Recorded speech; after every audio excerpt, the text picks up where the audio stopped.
آج لوگ ختم نبوت کے مسئلے کو بچوں کا کھیل سمجھ رہے، حکمران اس پر توجہ ہی کوئی نہیں۔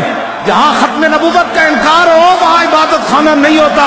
عبادت خانہ تو وہ ہوتا ہے جہاں ما کان محمد ابا احد من رجالکم ولکن رسول اللہ و خاتم النبیین کی آیتیں پڑھی جاتی ہیں۔